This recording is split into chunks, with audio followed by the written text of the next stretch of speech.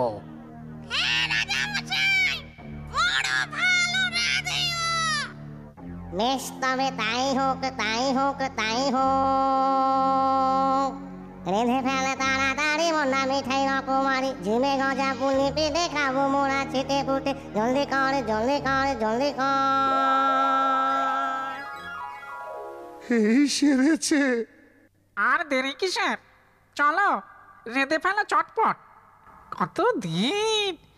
কতদিন মানুষের হাতের রান্না খাইনি, কি বলো? হ্যাঁ,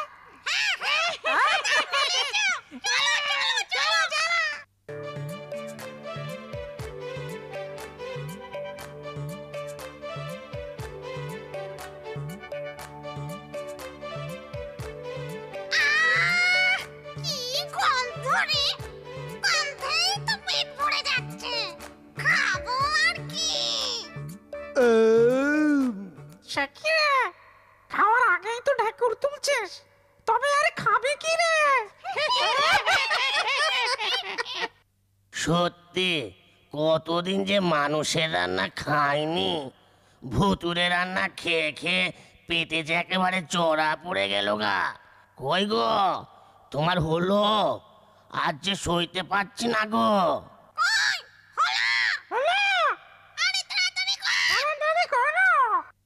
এই এই এই এই হয়ে এলো।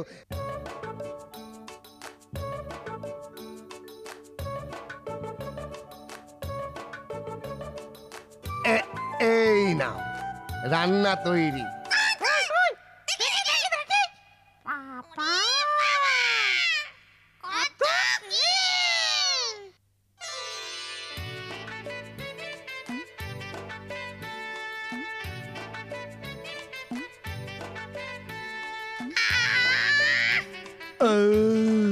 ভারী সুস্বাদু রান্না। বেঁচে থাকতেও এমন সুস্বাদু রান্না খাইনি রে। তুই আর খাবি কি করে হতচ্ছাড়া? বেঁচে থাকতে তো বউয়ের ঝাঁটা খেয়ে পেট ভরাতিস। এই এই দেখ, বাজে কথা বলবি না, এই বলে দিলুম।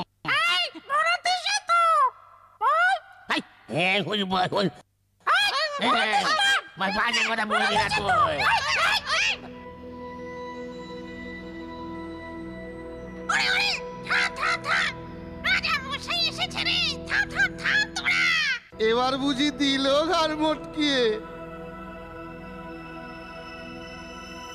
বড় ভালো রেঁধেছিস, মোদের খুশি করেছিস। বল তোরে কি কি দাবি, যা যা চাইবি তাই তাই পাবি। জলদি বল, জলদি বল, জলদি বল। বলে ফেল, বলে ফেল, কি কি চাই তোর? রাজা মশাই খুশি হয়েছে, যা চাইবি তাই পাবি। আর দেরি করিস নে, বলে ফেল, বলে ফেল শিগগির। হ্যাঁ, কি ফেল! ধনরত্ন, মণিমুক্ত, যা চাইবি তাই পাবি। আর দেরি করিস নে, তাড়াতাড়ি বল! হ্যাঁ? না না, আমার কিচ্ছু চাই নে। রাজামশাই, শুধু আমার একটি অনুরোধ। আমরা বড় গরিব। গায়ে রান্নার কাজ করে আমরা বাপ মেয়েতে সুখেই ছিলুম, কিন্তু আজ গায়ে কোনো কাজ নেই, তাই দুবেলা আহার জোটে না ঠিক মতো। বড়ই কষ্টে আছি রাজামশাই। তাই যদি এমন একটা ব্যবস্থা করে দিতে পারেন যাতে অন্তত অনাহারে না মরি।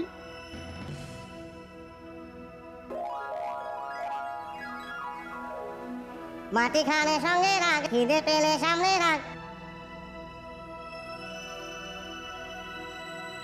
ইচ্ছে মতো খাবার পাবি, যত ইচ্ছা খেতে পারবি। ইচ্ছে মতো খাবার পাবি, যত ইচ্ছা খেতে পারবি। খেতে পারবি, খেতে পারবি, খেতে পারবি।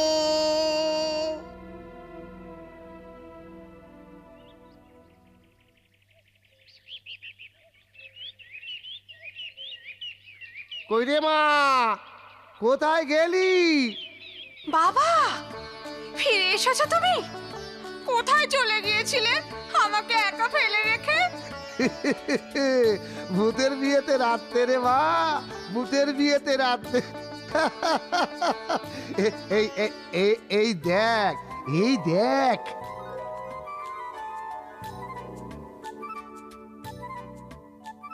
মহারাজ, এবার তুমি বলো তো, জগা ইচ্ছে করলেই যখন ভূতের রাজার কাছ থেকে ধনরত্ন পেতে পারত, তখন সে তা না করে কিছুই চাইল না, তার বদলে পেল কি?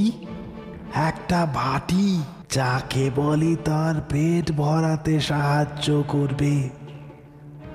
এটা কি তার বোকামি নয়? সে তো ইচ্ছে করলেই অফুরন্ত ধন রত্ন নিয়ে বাপ মেয়েতে সুখে শান্তিতে দিন কাটাতে পারত সারা জীবন, কিন্তু তার পরিবর্তে সে নিল সামান্য একটা বাটি। বেতাল, জগাই ইচ্ছে করলে ভূতের রাজার কাছ থেকে অফুরন্ত ধন রত্ন নিয়ে আরামে আয়েশ করে সারা জীবন কাটিয়ে দিতে পারত, এ সত্য। কিন্তু সে ছিল সৎ, পরিশ্রমী। অফুরন্ত ধনরত্নের ফলে তার মধ্যে কুড়েমি আসত। পরিশ্রম না করে বিলাসিতায় দিন কাটাত। সে বুঝেছিল জীবন ধারণের প্রথম চাহিদাই হল আহার, যার নিশ্চিত সংস্থান করতে পারলেই যথেষ্ট। তাই সে ভূতের রাজার কাছ থেকে সেটুকুই চেয়েছিল। এটা তার মূর্খতা নয়, বরং তার সততা ও দূরদর্শিতারই পরিচায়ক।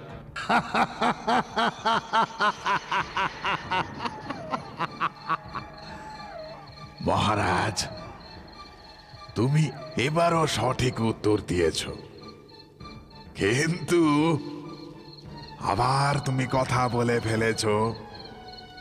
তাই শর্ত অনুযায়ী আবার আমি চললাম মহারাজ, আমি চললাম।